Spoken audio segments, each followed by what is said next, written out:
እኔ ቶሚ ፕላስ ነኝ የኢትዮ ዳንስ ፊትነስ መስራችና ባለቤት። አዲና ሚዲያን ይከታተሉ፣ እወዳቸዋለሁ። በሸራተን አዲስ ነው የምንገኘው። አጠገቤ ቶሚ ፕላስ የኢትዮ ፊትነስ መስራችና ባለቤት ይገኛል። በቅድሚያ እንኳን ደህና መጣ። እንኳን ደህና ጠበቃችሁኝ። አመሰግናለሁ። ኢትዮ ዳንስ ፊትነስ ነው የሚባለው። ያው ኢትዮ ዳንስ ፊትነስ በኢትዮጵያ ብሔር ብሔረሰብ ዳንሶች የተመሰረተ የፊትነስ አይነት ነው። እንግዲህ የዛሬ 4 ዓመት ነው ክሬት ያደረኩት። አሁን ደግሞ ከኢትዮጵያም አልፎ አፍሪካ ላይ በጣም ታዋቂና ተጽዕኖ ፈጣሪ የሆነ የፊትነስ ካምፓኒ ሆኗል።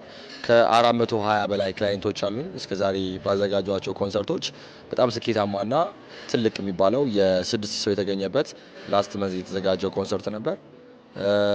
ያው እኔ ስነሳ ከትንሽ ነገር ነው የጀመርኩት። ያው ፎር ዘ ፈርስት ታይም ለ3 ወር ዊዛውት ኤኒ ከስተመር ነበር ትሬኒንግ ሳረግ የነበረው ብቻዬን ማለት ነውና ምንድነው አላማ ካለ ተስፋ የሚያስቆርጡ ነገሮች ይመጣሉ፣ ቻሌንጆች ይመጣሉ። ቻሌንጅ ካለ ደግሞ ሁሌ ሰክሰስፉል አለ።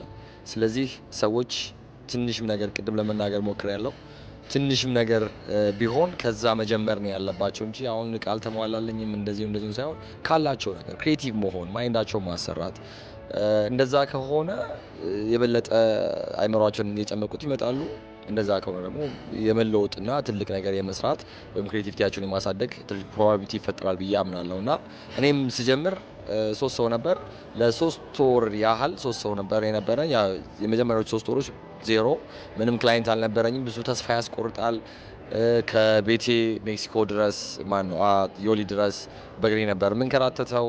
የፋይናንሻል ፕሮብሌም ነበረብኝ እና ያ ሁሉ ቻሌንጅ ሳይበግረኝ አሁን እጅግ በጣም ታዋቂ፣ በጣም ተወዳጅ፣ በጣም ብዙ ሰዎችን ህይወት የቀየረ የፊትነስ ካምፓኒ ኢትዮ ዳንስ ፊትነስን መስርቻለሁ። ሶ የኔ ኤክስፒሪየንስ ለነሱ ይጠቅማቸዋል ብዬ ነው የማስበው። ምክንያቱም ከዜሮ ተስፋ ሳልቆርጥ ሰርቼ አሁን በጣም ትልቅ ፋይናንሻሊም በጣም ትልቅ ኢንካም ያለው ካምፓኒ ነው ያለኝ። ሜቢ ስለ ዙምባ ሰምተህ ይሆናል።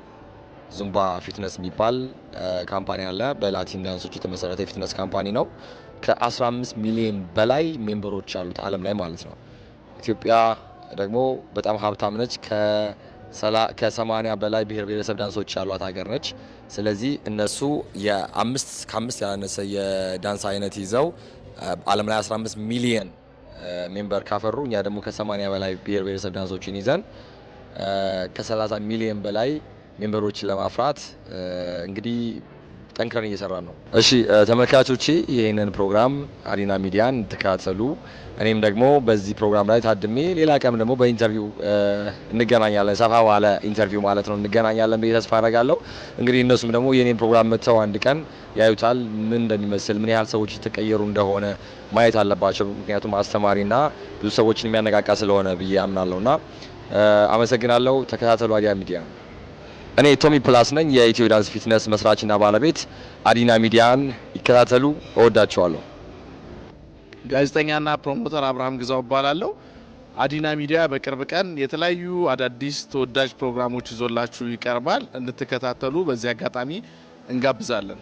እንግዲህ የምትፈልገውን ነገር ጥረት ካለ ስኬትን በእጅ መዳፍ መጨበጥ ትችላለህ። በፈለገው ሰው ሙያ መስክ፣ በተሰማራበት ሙያ መስክ ውጤታማ ለመሆን ጥረትን ከክህሎት ጋር ወይም ከራስ ጋር የተሻለ ነገር ስትፈጥር ያሰብከውን ነገር ማሳካት ትችላለህ። ፍላጎት እንዳለ ሆኖ ጥረት ያስፈልገዋል። ፍላጎት ብቻ ዋጋ የለውም። ያንን ፍላጎትን ደግሞ ማውረድ መተግበር ያስፈልጋል ብዬ አስባለሁ። አሁን በርካታ ወጣቶች በተለያየ ሙያ መስክ ላይ ተሰማርተው የተለያዩ ስራዎችን እየሰሩ ነው የሚገኙት እና ያንን ስራ ደግሞ ወደ መሬት አውርደውት የሚሰሩባቸው አጋጣሚዎች ከፈጠሩ ውጤታማ ይሆናሉ የሚል እምነት አለኝ። አብርሃም ግዛው የዛሬ 20 ዓመት ምን ላይ እንጠብቀው?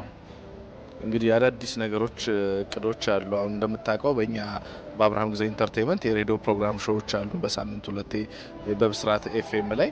ከዛ ውጭ መጋዚን አለን።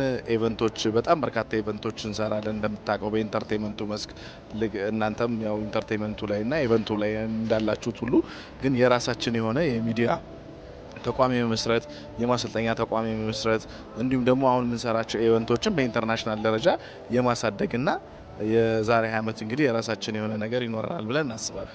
ባለው በዚህ ዓመትም ሆነ በቀጣዩ ዓመት እንግዲህ ሀገራችን ሰላም ሆኖ ወጣቶችም ሰርተው የሚለወጡበት እንዲሁም ደግሞ አንድ ሆነን አንድነታችንን አጠናክረን በተለያየ ሙያ መስክ ላይ ያለን ሰዎች ሀገራችንን የምናገለግልበትና ራሳችንንም ሌሎች ወገኖቻችንን የምናገለግልበት ዘመን እንዲሆን ፍቅር፣ አንድነት፣ ሰላም እንዲሆን ነው የምመኘው።